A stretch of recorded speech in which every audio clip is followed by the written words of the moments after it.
अस्सलाम वालेकुम dear student. आज हम दो टॉपिक डिस्कस करेंगे that is called ट्रेक्योफाइट्स and leaf evolution. सबसे पहले डिवीजन ऑफ ट्रेक्योफाइट्स। कहते हैं ट्रेक्योफाइट्स क्या होते हैं। हमने पढ़ा था कि हमने प्लांट्स को दो ग्रुप में डिवाइड किया था। एक पहला ग्रुप था ब्रायोफाइटा और दूसरा था ट्रेक्योफाइटा। ब्रायोफाइटा की डिवीजन हमने पढ़ ली थी और ट्रेक्योफाइटा की डिवीजन आज हम पढ़ेंगे। The Trachyphyta are called vascular plant because of the presence of vascular tissues that is called xylem and phloem.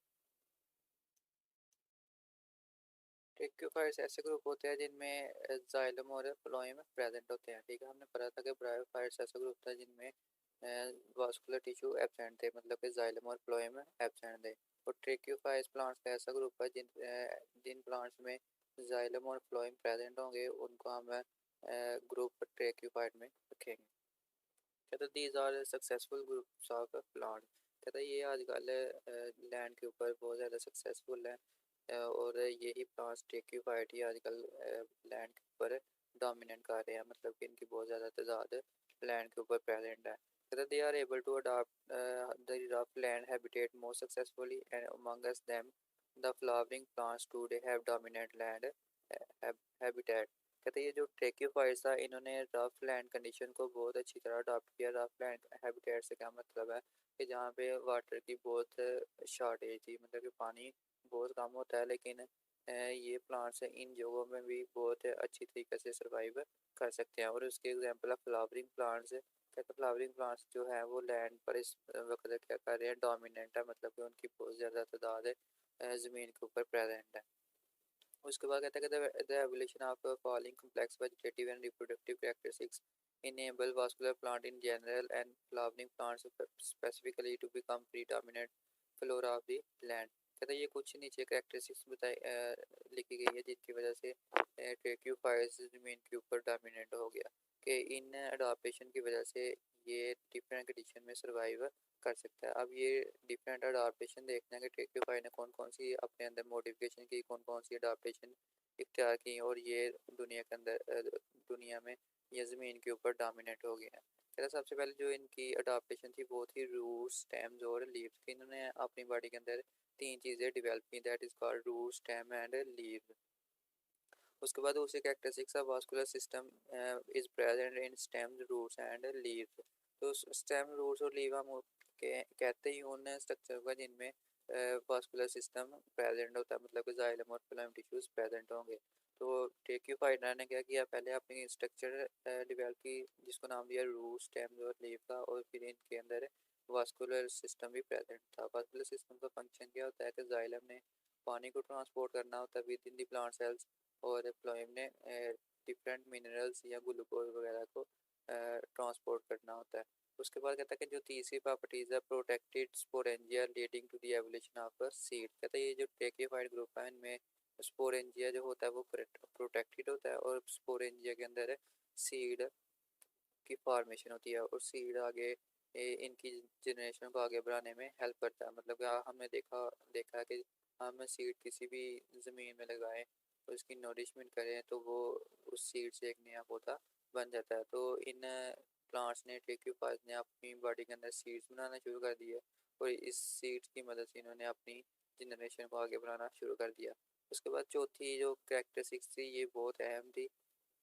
ये कौन सी है, कहता है pollen tube for the safe and water independent transmission of male gamete to female gamete. कहता जो हमने bryophyta का group देखा था उसमें देखा था कि मेल गमेट को फीमेल गमेट तक पहुंचने के लिए वाटर मीडिया की ज़रूरत होती थी, मतलब कि वो वाटर की मदद से जाके उसके साथ फर्टिलाइजेशन करता था। लेकिन जो ट्रेक्योफाइटा का ग्रुप है इसमें इसको वाटर की ज़रूरत नहीं है। इन्होंने अपनी बॉडी के अंदर क्या चीज़ डेवलप कर लिया, पोलन ट्यूब। ठीक है, पोलन ट्यूब का क्या फंक्शन होता है कि ये मेल गमेट को अपने साथ अटैच करेगा और फिर सेफली इस ट्यूब के ज़रिए इसको ओव्यूल या एग तक ले जाएगा और वहाँ पे जाके इसकी फर्टिलाइजेशन हो जाएगी। मतलब कि इसके लिए ये ट्रेकियोफाइटा को वाटर की कोई ज़रूरत नहीं है। वाटर मौजूद हो या ना हो ये सेफली अपनी फर्टिलाइजेशन करने में कामयाब हो जाते हैं। तो ये एक बहुत अहम इंपॉर्टेंट पॉइंट है ट्रेकियोफाइट में। इन्होंने अपनी बॉडी के अंदर किसको डेवलप कर लिया, पोलन ट्यूब को। उसके बाद जो छठी पांचवी कैरेक्टरिस्टिक्स है, इन्होंने अपनी बॉडी में फ्लावर्स और फ्रूट्स बनाना शुरू कर दिए। और छठी हमने ब्रायोफाइटा में देखी, तो इधर भी है कि इसमें भी हेट्रोमॉर्फिक अल्टरनेशन ऑफ जनरेशन होती है, मतलब कि एक से ज़्यादा जनरेशन होती हैं। तो ये डिफरेंट कैरेक्टरिस्टिक्स है जिसकी वजह से ट्रैक्योफाइड ज़मीन के ऊपर सरवाइव करता है, और इन्हीं कैरेक्टरिस्टिक्स की वजह से ये ज़मीन के ऊपर डोमिनेंट हो गया। मतलब कि आज दुनिया के अंदर जिन प्लांट्स की ज़्यादा तादाद है वो ट्रैक्योफाइटा ही हैं।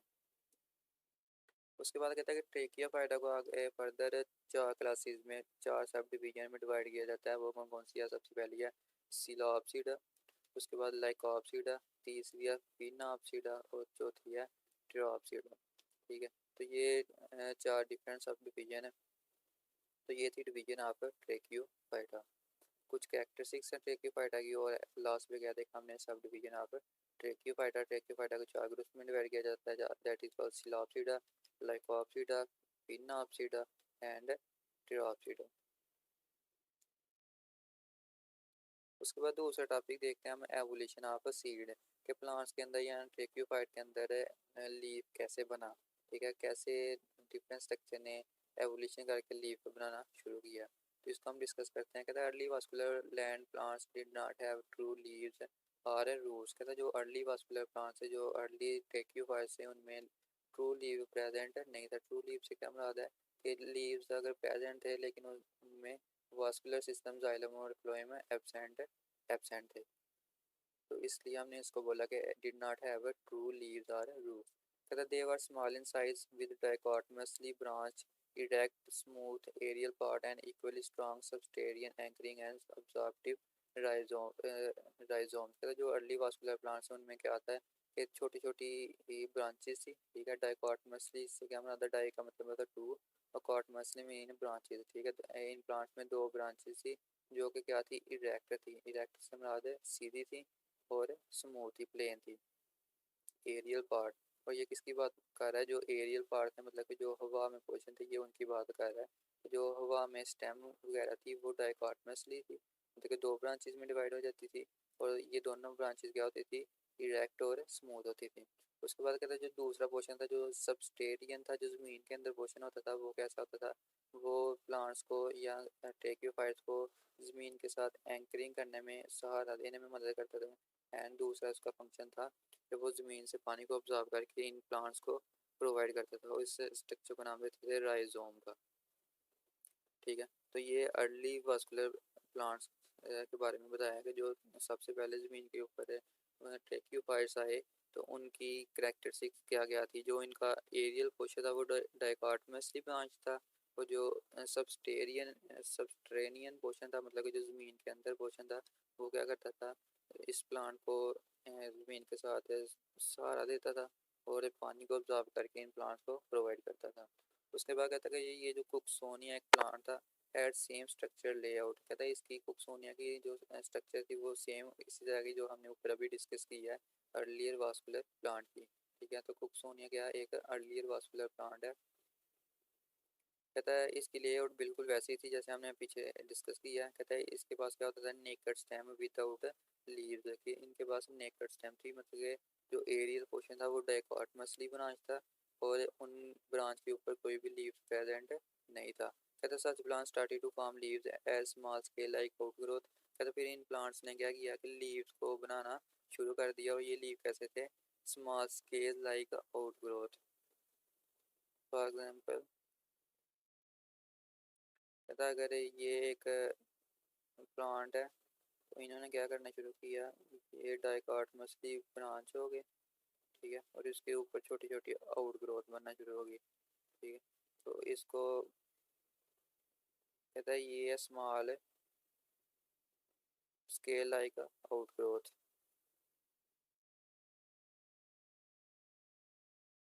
उसके बाद कहते हैं such plant started to form leaves as small scale like outgrowth. This outgrowth were not supplied with vascular system, therefore they were not regarded as a true leaf। कहता है चूँकि इन प्लांट्स में या इन आउटग्रोथ में vascular system मतलब xylem और phloem absent थे, इसलिए हम इनको ट्रू लीव्स का नाम नहीं देते। उसके बाद दूसरा प्लांट है दैट इज कॉल्ड लाइकोपोड। ठीक है, लाइकोपोड कहता है ये फर्स्ट प्लांट था जिसमें ट्रू लीव्स और रूट्स प्रेजेंट थे। ट्रू लीव्स और रूट्स क्या प्रेजेंट, क्या मतलब है कि इन लीव्स और रूट्स में वास्कुलर सिस्टम प्रेजेंट थे, जाइलम और फ्लोएम टिश्यूज प्रेजेंट थे। तो एमसीक्यू पूछ सकता है कि सबसे पहले किन प्लांट में ट्रू लीव्स और रूट्स बनना शुरू हुई, तो वो कौन सा ग्रुप था, लाइकोपोड का। ठीक है, सबसे पहले लाइकोपोड में कहता है ट्रू लीव्स और रूट्स बनना शुरू हुई। However, in lycopods, the leaves are small in size. Each leaf has a single undivided vein. Such leaf is called microphyll. कहता है ये जो लाइकोपोड के लीफ थे, पत्ते थे, वो बहुत साइज में बहुत छोटे थे और उनके उनके अंदर जो वेन थी वो सिंगल ही थी और वो क्या थी, अनडिवाइडेड थी। कहता है ऐसी ऐसे लीफ को हम नाम देते हैं माइक्रोफिल का। मैं आपको पता ये लीफ ड्रा करके दिखाता हूँ ये वो कैसा था। कहता फॉर एग्जाम्पल ये एक लीफ है,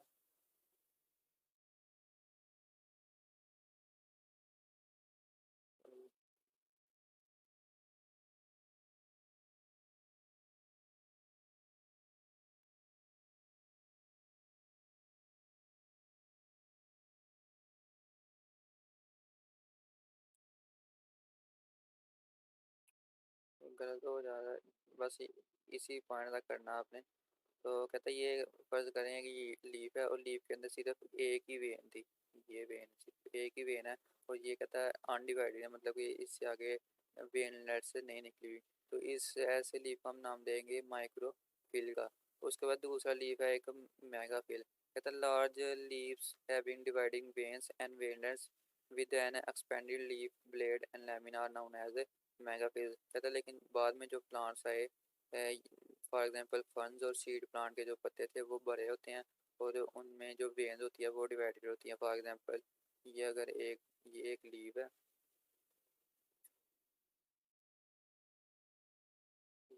ये एक लीफ है, ये इसकी वेन है।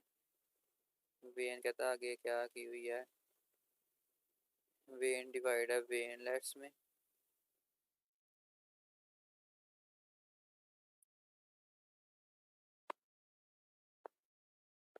और ये वेन आगे फर्दर डिवाइड हो सकती है। ठीक है, तो ये था, ऐसे प्लांट का हम नाम देंगे मेगाफिल का। और ये जो ऊपर मैंने ड्रा किया स्मॉल लीफ, इसको हम नाम देंगे माइक्रोफिल का। तो डिफरेंस पूछा जाता है दोनों के दरमियान, डिफरेंस बिटवीन है माइक्रोफिल्स एंड मेगाफिल। तो क्या बताना है कि जो माइक्रोफिल होता है उसका साइज छोटा होता है जबकि मेगाफिल का साइज बड़ा होता है। ये आपको लफ्ज़ से शो हो रहा है, माइक्रो मीन्स स्मॉल और मेगा मीन्स लार्ज। तो उसके बाद आपने बताना कि जो माइक्रोफिल लीफ होता है उसमें सिर्फ एक वेन होती है और वो वेन है अनडिवाइडेड होती है, लेकिन जो मेगाफिल होता है उसमें वेन है डिवाइडेड डिवाइडेड होती है, किसमें, वेन लेट्स में। और ये किसकी माइक्रोफिल की एग्जांपल लाइकोपोड है और मेगाफिल की एग्जांपल्स फंज एंड सीड प्लांट्स हैं। उसके बाद है it is just that evolution of megaphyll started from a dichotomously branch existing in some primitive Psilopsida approximately 350 million years ago। कहते लीफ की एवोल्यूशन कब होना शुरू हुई, तकरीबन 350 मिलियन ईयर्स अगो में। 1 मिलियन में 10 लाख होते हैं, मतलब कि 350 मिलियन ईयर्स अगो। ये बहुत लंबा टाइम पीरियड है एवोल्यूशन के लिए, कि एवोल्यूशन जब भी होगी तो उसके लिए बहुत ज़्यादा लंबा टाइम पीरियड चाहिए होता है। एवोल्यूशन है, हम अगर इसको कंसीडर करना चाहें, इसको ऑब्जर्व करना चाहें तो वो हम ऑब्जर्व नहीं कर सकते क्योंकि ये एक बहुत लंबा टाइम पीरियड है। फॉर एग्जाम्पल इधर बताया हुआ कि सीड लीफ की एवोल्यूशन के लिए कितने साल लगे, 350 मिलियन ईयर्स, और 1 मिलियन में कितने साल होते हैं, 10 लाख साल। It is assumed that the evolution of megaphyll include a series of successive evolutionary steps which are as follows। कहता लीफ के एवोल्यूशन के लिए डिफरेंट स्टेप्स हुए और इन स्टेप को हम अब देखते हैं कि ये स्टेप कौन कौन से थे। सबसे पहला स्टेप था ओवरटॉपिंग। कहता ओवरटॉपिंग से क्या हमारा आता है, the dichotomously branch aerial portion of the stem showed unequal branching. कहता ये जो दो ब्रांचेस थी डिवाइड हो रही, उन्होंने क्या करना शुरू कर दिया, अनइक्वल डिवाइड होना शुरू हो गया। फॉर एग्जांपल ये मेन स्टेम है और ये डाइकोटमसली की एक ब्रांच और ये दूसरी ब्रांच, ये क्या हो गया, बड़ी हो गया। तो ये क्या हो गया, अनइक्वल ब्रांचिंग, ये छोटी है ये बड़ी है। और इसी तरह आगे होगा, ये इधर से डाइकोटमसली ब्रांच होगा, ये एक ब्रांच छोटी रहेगी लेकिन दूसरी क्या हो गया, बड़ी हो गया। तो इसको बोलते हैं कि जो एरियल पोर्शन था, जो हवा में पोर्शन होता है, जो ज़मीन के बाहर पोर्शन होता है उसने क्या शुरू कर दिया, अनइक्वल ब्रांचिंग शुरू कर दी। कहता सम ब्रांचेस रिमेन शॉर्ट, मतलब कुछ ब्रांचेस क्या थी, छोटी रहना शुरू होगी, while other grew and expanded at much faster space. लेकिन जो दूसरी ब्रांच थी उसने बड़ी स्पीड से ग्रो करना शुरू कर दिया और पहली वाली से ज़्यादा लंबी होगी। इसी तरह जब ये डिवाइड करेगी तो इसी में भी यही होगा कि एक ब्रांच छोटी रह जाएगी और दूसरी बड़ी हो जाएगी। तो इस प्रोसेस को हम नाम देते हैं ओवर टॉपिंग का। All these branches grew in different plane, ये सारी की सारी एक डिफरेंट प्लेन में डिवाइड होंगी। Such an unequal development of various branches is called overtopping। ऐसी डेवलपमेंट को हम नाम देते हैं ओवरटॉपिंग का। तो आपसे लैदर शाह क्वेश्चन पूछ सकता है व्हाट इज मीन बाय ओवरटॉपिंग, या लॉन्ग क्वेश्चन में पूछ सकता है तो ओवरटॉपिंग क्या होती है कि डाइकोटोमसली ब्रांच का अनइक्वली ग्रो करना। ठीक है, अनइक्वली ग्रो करना क्या कहलाता है, overtopping. Unequal development of various branches is called overtopping. उसके बाद दूसरा इनमें जो प्रोसेस है वो है प्लेनेशन। तो प्लेनेशन में क्या होता है, there is a arrangement of unequal dichotomous in one plate. कहता है ये जो जितनी भी डाइकोटोमसली अनइक्वल ब्रांचेस है वो एक प्लेन में आना शुरू हो जाती हैं। मतलब कि ये एक प्लेन है और ये दूसरा प्लेन है, कि ये जो इधर वाली ब्रांचेस है ये सारी इस प्लेन में आ जाएंगी और इधर वाली इस प्लेन में आ जाएंगी।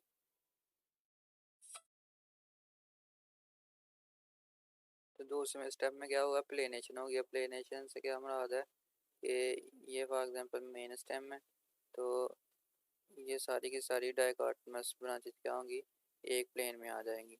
ये इधर इरेगुलर प्लेन है, इधर क्या होगा, एक प्लेन में आ जाएंगी। तो इसको हम बोलते हैं प्लेनेशन। उसके बाद तीसरा स्टेप होगा इसमें फ्यूजन। तो फ्यूजन में क्या होगा, कहता overtopping and planation as follows by a process known as fusion and webbing. कहता ओवरटॉपिंग और प्लेनेशन के बाद कौन सा स्टेप होगा, फ्यूजन का। ठीक है, फ्यूजन में क्या होता है, the space between the overtop dichotomously branch was occupied by a sheath of parenchyma cells which connect these branches forming a flat laminar leaf plate type structure having many dichotomously branches vein।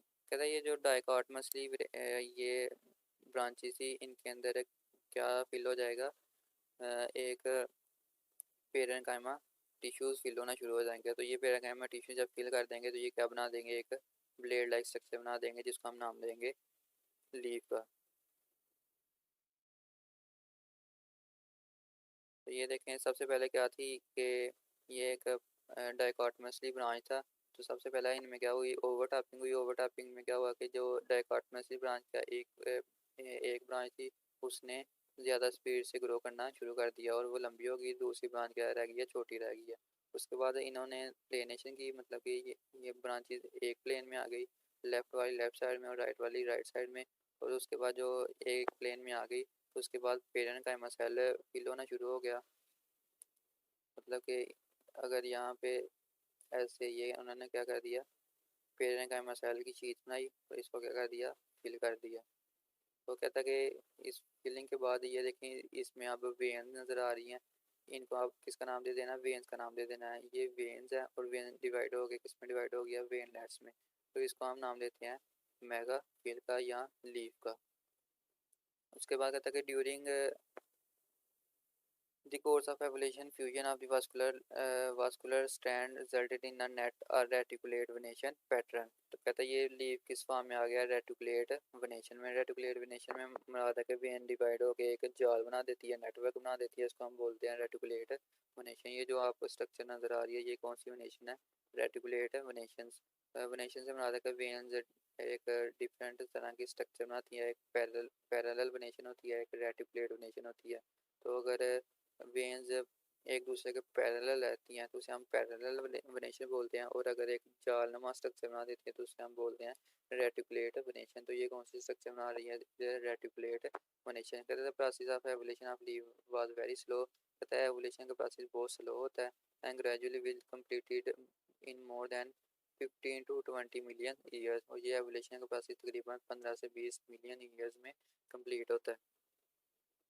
तो ये था evolution of leaf के leaf कैसे बनता है। Leaf 3 step में बनता है। कौन कौन से स्टेप है? ओवरटॉपिंग, प्लेनेशन और एंड पे क्या होता है? फ्यूजन या वेबिंग। फ्यूजन वेबिंग में क्या होता है? पेरेंट कैमरा सेल मिल के जो डाइकोटोमसली ब्रांच स्ट्रक्चर होती है उनको फिल कर देती हैं और वो किस फॉर्म में आ जाती है? कि लीफ की फॉर्म में आ जाती हैं। साइमेटर name for subdivision of tracheophytes. उसके बाद differentiate between microphylls and megaphylls. How overtopping and webbing occurred in evolution of leaves. Discuss the evolution of megaphil leaf. So this is all about today lecture. Thank you.